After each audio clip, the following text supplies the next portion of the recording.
Hola a todos.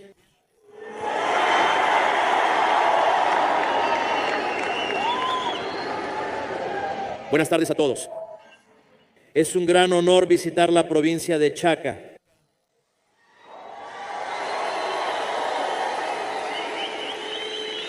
Quiero agradecer al pastor Jorge Ledesma por la invitación y felicitarlo por este hermoso salón, el más grande que jamás se haya dedicado a la fe en todo el país, ni más ni menos. Normalmente digo que para cambiar el país hay 3 frentes de lucha. El frente de gestión, donde desde la presidencia llevamos a cabo las reformas que Argentina exige con urgencia. El frente político, donde construimos el poder institucional necesario para hacer posibles esas reformas. Y el frente de la batalla cultural, donde luchamos por promover las ideas de la libertad y derrotar las ideas del socialismo. Estas ideas fueron implantadas en una parte significativa de la sociedad durante las últimas décadas. La batalla cultural quizás es la más difícil de todos los frentes en los que luchamos, porque es una esfera invisible donde ideas de todo tipo y origen han colonizado las mentes de las personas desde hace mucho tiempo, muchas veces incluso sin que ellas lo sepan. Desde la época de la Ilustración, en el mundo occidental surgió una unidad espontánea entre las ideas de libertad en nuestra cultura y el desarrollo económico y social de nuestras sociedades, que avanzaba de la mano con el capitalismo de libre empresa. En décadas recientes, la izquierda ha llevado su lucha cultural de forma constante y efectiva y ha ganado. El relativismo cultural y moral se ha convertido en la hegemonía sobre aquellos valores y principios que durante siglos ordenaron nuestra sociedad. Se rechazó la cultura del trabajo, se rechazó el enfoque del ahorro, se rechazó el valor sagrado de nuestra propia palabra e incluso el bien como el valor supremo. Estos valores se reemplazaron por quimeras. Al amor por el trabajo le opusieron la fetichización del ocio. Los ahorros fueron reemplazados por gastos incontrolables y préstamos irresponsables, y en lugar de la verdad se erigió la mentira. Pero esto deja huella, ya que estos conceptos permitieron a nuestros antepasados cosechar frutos y dejar un legado. La aceptación masiva de ideas opuestas llevó directamente a que desperdiciemos los recursos creados por otros, posponiendo para después el daño que esto causará. Es decir, Occidente lleva décadas cortando la rama en la que está sentado, creyendo que, como aún no se ha roto, nunca se romperá. Lo interesante aquí es lo que está directamente relacionado con lo que hoy nos une. Occidente, tal como lo conocemos, es en gran medida el resultado de la aplicación constante de ciertos valores de raíces judeocristianas. El trabajo como vocación, la responsabilidad personal, la previsión y el respeto a la ley.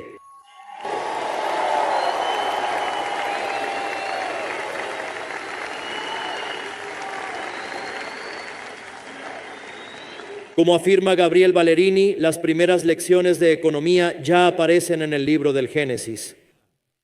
Dios le da a Abraham, cuando se establece en Canaán, 2 mandatos: multiplicarse y cultivar la tierra, en lugar de ser un obstáculo moral. La riqueza es una bendición para quienes cumplen los mandamientos y también protege la vida.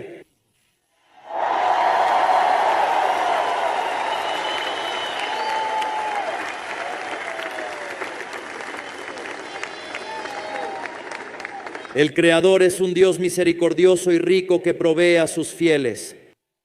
Sin embargo, cuando un pueblo o una nación se alejan de su ley, es decir, de los principios éticos y morales revelados, rápidamente se enfrentan a la pobreza, enfermedades, delincuencia y miseria. Sin embargo, no se trata de afirmar que el capitalismo surgió en el Antiguo o Nuevo Testamento, sino de recordar que la ética del capitalismo moderno encontró en la tradición judeocristiana un terreno fértil para su desarrollo. Como explicó uno de los padres de la sociología, Max Weber, La disciplina, el ahorro, el trabajo arduo, la frugalidad y la vocación que impulsa el protestantismo fueron la base cultural donde nació el espíritu del capitalismo. Por lo tanto, no sería una exageración decir que la aplicación práctica de estos valores se convirtió en la base ética que contribuyó al desarrollo del capitalismo. Es decir, se trata de un sistema económico orientado a la cooperación social libre y a la acumulación productiva, que, basándose en los fundamentos de las Escrituras, catapultó a Occidente al mayor auge de prosperidad jamás presenciado por la humanidad. Miles de millones de personas salieron de la pobreza, el analfabetismo fue prácticamente erradicado y la esperanza de vida aumentó varias veces. Esto hizo que la población se multiplicara varias veces. Y todo esto gracias a la aplicación de normas de conducta que se establecieron hace miles de años, pero que siguen siendo eternamente relevantes y fueron reforzadas por el capitalismo.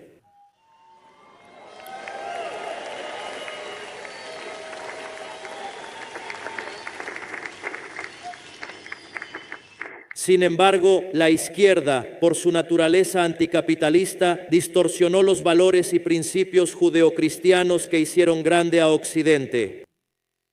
En su moral pervertida, que es una distorsión de la moral sobre la que se construyó la civilización, invirtieron el orden de los factores que conducen a la prosperidad. Hay un pasaje en el Génesis capítulo 26 donde se dice que Isaac sembró en esa tierra y Dios lo bendijo. Y ese año cosechó 100 veces más de lo que sembró y se hizo rico y prosperó y llegó a ser tan grande que adquirió mucho poder. Tenía rebaños, vacas y muchos sirvientes, pero los filisteos le tenían envidia. En este pasaje de las Sagradas Escrituras, los envidiosos empiezan a destruir el trabajo de Abraham y Isaac. Aquí básicamente quiero mencionar algunas citas muy importantes y significativas. Algunos economistas destacados y mundialmente conocidos, como por ejemplo Thomas Sowell y Jesús Huerta de Soto, cuyas obras han tenido una influencia significativa en el pensamiento económico moderno y en la comprensión de los procesos de mercado. Una de las cosas notables que señala Thomas Sowell es su razonamiento sobre la justicia social, porque eso es importante. Este es uno de esos virus que han implantado en la mente de las personas y que llenan a cada uno de envidia, odio y resentimiento. Y en esencia, ¿de qué se trata cuando se habla de justicia social? Al final de cuentas, la justicia social no es otra cosa que envidia envuelta en retórica, es decir, es envidia disfrazada de algo noble, pero sigue siendo un pecado mortal, como dijo una vez Tomás. ¿Desde cuándo la envidia dejó de ser un pecado mortal y se convirtió en una virtud? Ellos no nos van a quebrar. Conocemos y entendemos profundamente las Sagradas Escrituras, que son la base de nuestras creencias espirituales y morales. Además, siguiendo la línea de pensamiento perspicaz y profunda del destacado economista y pensador Jesús Huerta de Soto, se puede afirmar que no debería haber nada más fundamentalmente antijudío que la idea moderna de la llamada justicia social, que a menudo contradice los principios de libertad individual y responsabilidad establecidos en las enseñanzas tradicionales. Porque la justicia social en esencia es quitarle a una persona el fruto de su trabajo y dárselo a otra. Es decir, es caridad impuesta por la fuerza, pero la caridad no puede ser a punta de pistola. La caridad debe venir del corazón, del alma, del espíritu de la persona y no bajo amenaza de una pistola.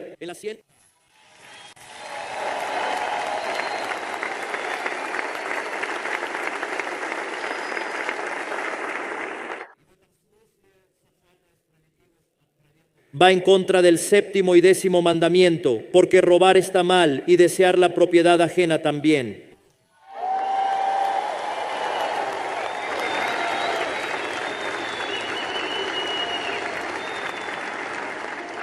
Al final de cuentas, la envidia es un pecado que destruye el trabajo, el fruto del esfuerzo del prójimo.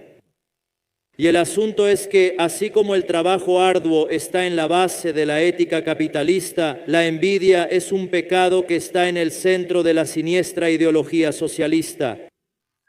Continuación, porque en esencia el socialismo trata precisamente de eso, de la envidia y del resentimiento oculto. El resentimiento es esa misma envidia, cuando una persona no tiene la posibilidad de quitarle a otro lo que le pertenece. Y es precisamente por eso que se crea ese falso Dios, el Estado, al que los envidiosos y resentidos adoran, para que con su ayuda les quiten a las personas dignas los frutos de su trabajo.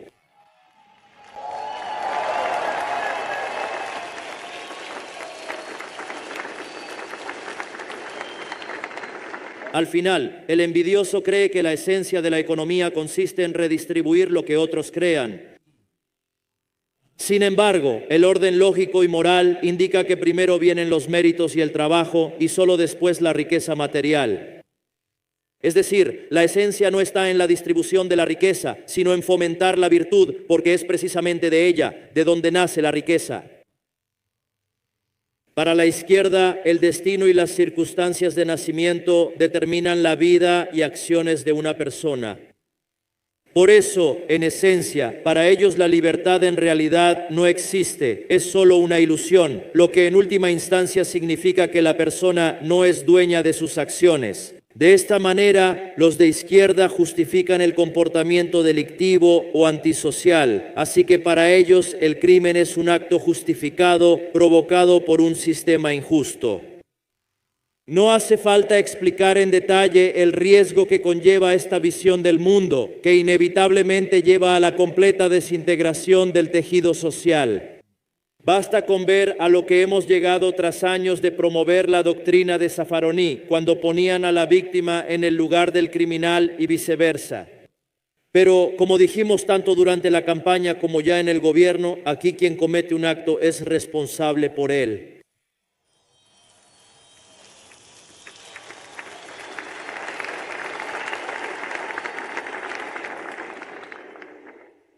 Porque en esencia lo que pasa con la izquierda es que en vez de entender al ser humano, la izquierda a lo largo de toda la historia ha intentado imponer por la fuerza cómo, según ellos, debe actuar la persona. Ellos no ven la realidad como es, sino solo como les gustaría verla. Ellos usan esto a su favor para crear una narrativa en la que son ellos, al tener el poder del Estado, quienes tienen el derecho de someter la propia realidad. Por eso es que entienden y defienden bajo el pretexto de la justicia social un sistema que trata a los ciudadanos de manera desigual ante la ley, donde ellos mismos actúan como jueces y parte interesada al mismo tiempo. De esta manera, le quitan incluso a quienes tienen poco, para repartirlo de manera arbitraria y de acuerdo a sus propios intereses. La justicia social no solo implica la violación de los derechos de propiedad, contradiciendo la igualdad ante la ley, sino que también viola el primer principio fundamental de la economía, es decir, el principio de escasez. Aquí hay otra frase interesante de Thomas Sowell. Él dice que la primera ley de la economía es la escasez, es decir, que no hay suficiente para todos. Es decir, quiero decir, no estamos en el paraíso, digamos, lo estamos buscando, ¿no es así?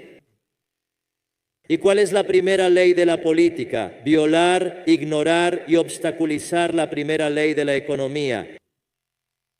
Pero aparte de esta broma, que en gran medida refleja la realidad, pensemos, si a cada necesidad le corresponde un derecho y las necesidades son potencialmente infinitas, entonces no existen suficientes recursos en el mundo para satisfacer las necesidades de todos. En las últimas décadas, la izquierda ha impuesto una única interpretación de la justicia, entendida exclusivamente en términos distributivos, pero ese no es el verdadero significado de la justicia, porque en esencia es injusto. Para darles a unos hay que quitarles a otros. Y también porque, como aprendimos amargamente en Argentina, quien reparte se queda con la mejor parte. Pero por suerte empiezan a ir a la cárcel.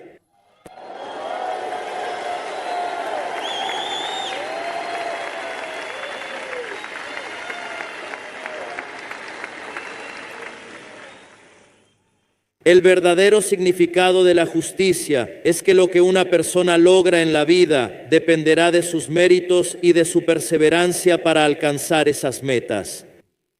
La justicia es una cuestión de recompensa, es decir, que cada quien reciba lo que le corresponde por derecho. A menudo repiten que nadie se salva solo y nos acusan de individualismo. Pero en realidad el capitalismo fomenta la creación de las únicas comunidades verdaderamente auténticas, donde las personas se unen de manera voluntaria. En esas comunidades, la persona debe satisfacer las necesidades de los demás, ofreciendo bienes y servicios que otros no quieren, no pueden o no saben producir por sí mismos, para así mejorar su propia vida.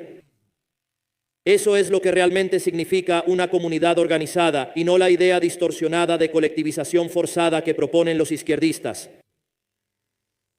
En realidad, el sistema capitalista no solo es el único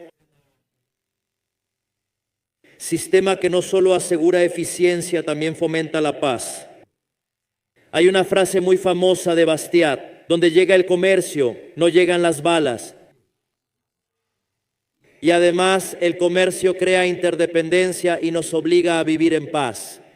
Y eso es maravilloso. Pero por supuesto, lo que hace la izquierda es que lo voltea todo. Todos estos valores invertidos de la izquierda o antivalores representan lo opuesto a lo que nos hizo grandes como civilización.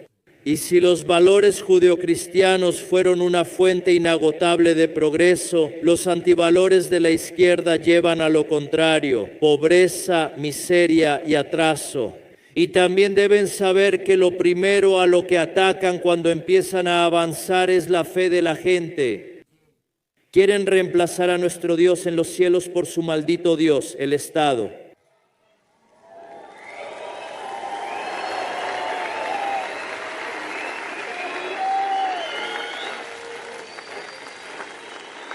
Y como ha pasado varias veces cada vez que se aplica el socialismo, si ellos ganan, pasaremos de un mundo de abundancia a un mundo de escasez. Esto se ha demostrado en todos los lugares donde sus ideas echaron raíces, empezando por nuestro país. En resumen, si la tradición judeocristiana trajo civilización, la ideología de izquierda lleva a la barbarie. Continuación. Todas estas ideas perjudiciales se transmiten y se propagan como parásitos, alojándose en las mentes de millones de personas. Décadas de propaganda de políticos, empresarios, oligarcas, sindicatos y otros de la casta han hecho que estas ideas antiliberales penetren hasta los cimientos de la sociedad. Esto llegó al punto de que para muchas personas se volvió inseparable de la cosmovisión comúnmente aceptada. Y hay una enorme cantidad de personas que hoy en día toman como verdad ciertas construcciones conceptuales falsas. Ellos piensan que la pobreza de unos es culpa de la riqueza de otros, creen que cualquier forma de crédito es un fraude financiero. Ellos piensan que los empresarios son enemigos de los trabajadores y no socios naturales. Y piensan que pagar por un teléfono móvil en Argentina es el doble de caro que, por ejemplo, en Chile. Eso es vivir como quieres. Una parte significativa de la sociedad fue contagiada por estas ideas y hoy piensa y actúa en base a ellas. Estas personas se convirtieron en ovejas de la casta política que las contagió. Se parecen a prisioneros que intentan ganarse el favor de su captor, actuando en contra de quienes están en la misma situación que ellos. Son quienes se acostumbraron al cautiverio y no toleran su libertad ni la ajena. La mayoría de ellos no son malvados por naturaleza y dentro de ellos todavía vive una semilla de libertad. Han escuchado y repetido la canción de las sirenas tanto tiempo que ahora están en estupor. Por eso son tan importantes las palabras del Creador, porque hacen que la gente vuelva a los fundamentos de la cultura judeocristiana y ayudan a salir de esta prueba que nos ha sumido en la pobreza. La ideología del Estado omnipresente propone al Estado como una especie de Dios que puede traer el paraíso a la tierra si lo adoramos. La lógica es que solo si confías tu fe al Estado, si solo las fuerzas económicas se dejan guiar por los políticos de turno, entonces todos seremos felices. Pero el verdadero resultado de otorgar poder al Estado, al final, es que se rompe el vínculo entre el trabajo y la recompensa, entre la virtud y la felicidad. Y de hecho esto ya está en la Biblia, está en el Antiguo Testamento y también está en el Nuevo Testamento. Hay una conferencia destacada del profesor Jesús Huerta de Soto titulada Dios, Anarquía y el Papa Francisco. Y ahí él menciona 2 episodios concretos donde se muestra y se demuestra de manera absolutamente clara y sin ambigüedades que el Estado es la encarnación absoluta del mal en la tierra, sin ninguna excepción. El primer caso se refiere a Samuel, capítulo 8, donde como Samuel ya era mayor y sus hijos no querían seguir su camino, la gente viene a él y le pide que tengan un rey. Entonces, cuando Samuel habla con el Creador, él dice, ellos quieren un rey. Y el Señor le dice que quieren un rey porque no confían en él. Y él le dice, pero ve y cuéntales todo lo que este rey les quitará. Y que al final no solo los empobrecerá porque les quitará lo mejor de cada uno, sino que también hará que pierdan su libertad. Y esta idea fundamental, digamos, la concepción del Estado como la encarnación absoluta del mal, se manifiesta de manera más clara y evidente en el Evangelio según Lucas, donde su papel negativo se enfatiza con especial fuerza y dramatismo. Leeré esta cita, capítulo 4, versículo 5. Cuando el Señor Jesucristo se enfrenta a 3 tentaciones que le ofrece el maligno, y en la más difícil de ellas, el maligno le propone que se arrodille ante él, porque le muestra todos los reinos del mundo, es decir, todos los estados, y le dice que si se arrodilla ante él, le dará el poder sobre todos los estados del mundo, porque ese poder le fue dado a él. Es decir, aquí está la propia confesión del maligno de que el Estado es la encarnación del diablo. Por eso, cada vez que el Estado amplía su influencia, aparece más pobreza, más desgracias, más miseria. Por eso les digo, despierten a la fe, porque eso es lo que nos traerá no solo el cielo, sino también prosperidad aquí en la tierra.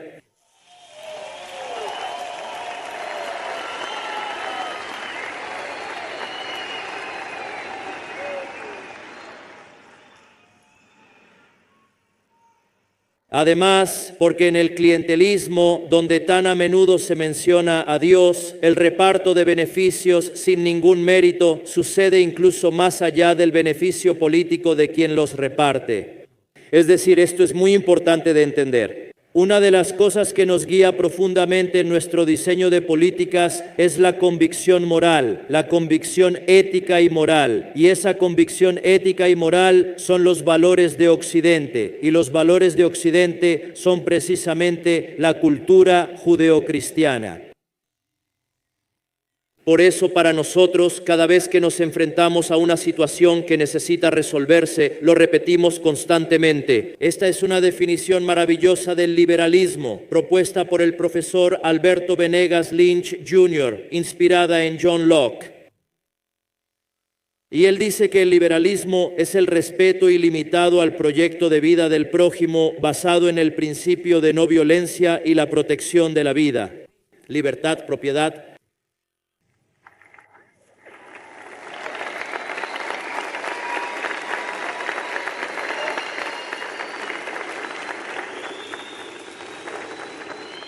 Al final no matarás porque respetarás la vida, no codiciarás los bienes ajenos y por lo tanto no robarás porque respetarás la propiedad.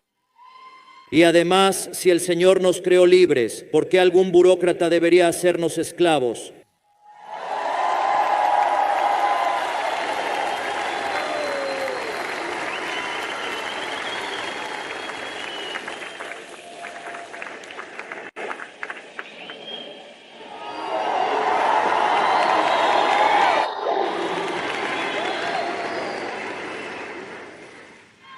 Al mismo tiempo, estos izquierdistas querían ser la voz de los trabajadores, mientras que ellos mismos rechazaban la ética del trabajo, la cual hoy hemos reafirmado a lo largo de todo el discurso.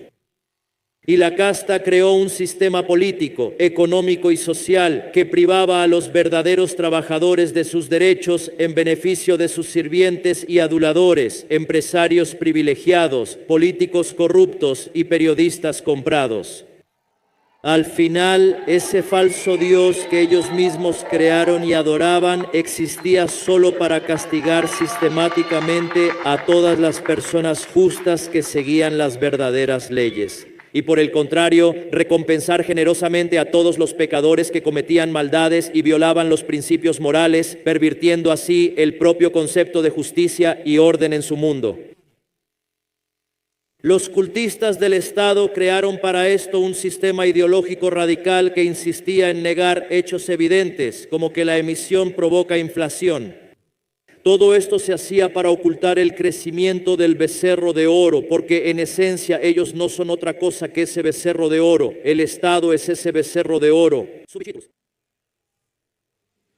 La gente notaba que su trabajo rendía cada vez menos, los devoraban los impuestos excesivos, empezando por el señoreaje, el más cobarde de los impuestos, porque recurre a la ilusión monetaria para llevarse a cabo. Así la sociedad cayó en la pobreza y la esclavitud fiscal, destruyeron las virtudes del trabajo, porque cualquier independencia ofendía a su falso Dios. Muchos, por miedo o por beneficio, se convirtieron en ovejas de la casta, justificando y promoviendo este modelo. Sin embargo, la gran mayoría decidió que valía la pena luchar para no vivir de rodillas. Digamos que acabamos de ver y presenciar un momento muy importante del Evangelio según Lucas, capítulo 4, versículo 5, porque nuestro Hijo de Dios, el Señor Salvador, no dobló sus rodillas ante el mal y la tentación.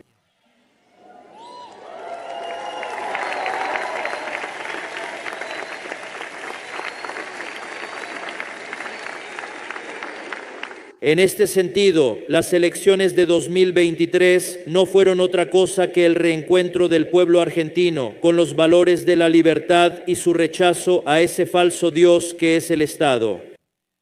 Esto sucedió tanto a nivel nacional como especialmente en la provincia de Chaco. Felicidades, gobernador Esdero, gracias.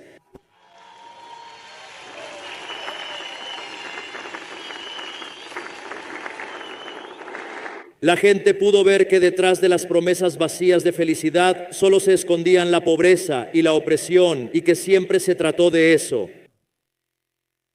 La libertad no es otra cosa que la luz que nos permite disipar la oscuridad. No faltan quienes quieren convertirnos en esclavos. La gran hazaña judio-cristiana es la liberación constante de la esclavitud, el éxodo eterno, la reunión con Dios.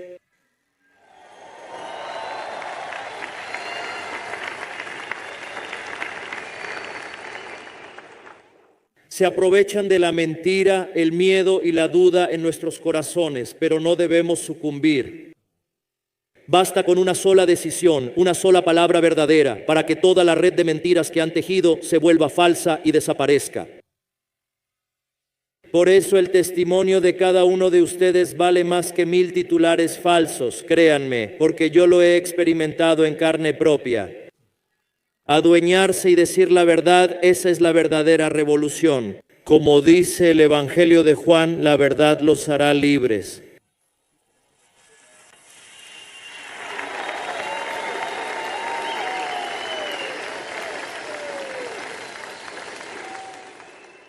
Entonces, para resumir, el capitalismo como sistema de cooperación social tiene una afinidad natural con los valores judeocristianos que Occidente ha desarrollado en su seno durante tantos años.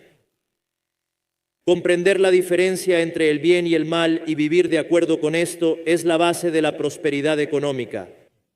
El trabajo, el ahorro y la inversión surgen de manera natural en las personas que buscan vivir una vida recta y las instituciones solo necesitan acompañar este proceso.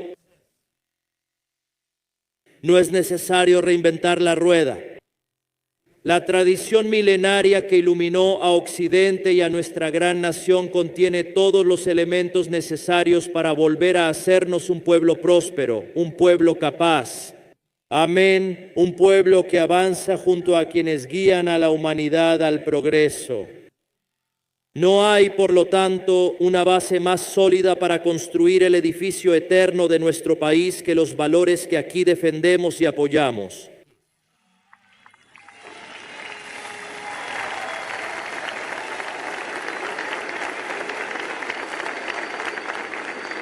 Así es, quienes nos transmiten la tradición y la mantienen viva. Es el fuego del pasado que, al entrar en los corazones ciudadanos, ilumina a toda la nación.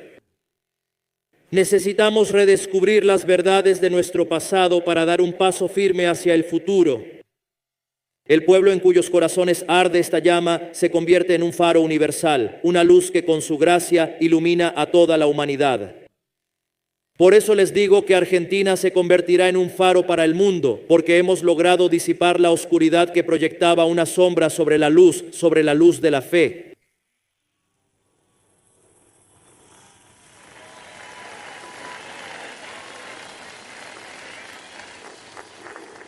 En última instancia y sin más palabras, quiero desear que Dios los bendiga a todos, que la fuerza del cielo esté con nosotros. Y sí, viva la libertad, carajo. ¡Viva la libertad, carajo! ¡Viva la libertad, carajo! Muchas gracias.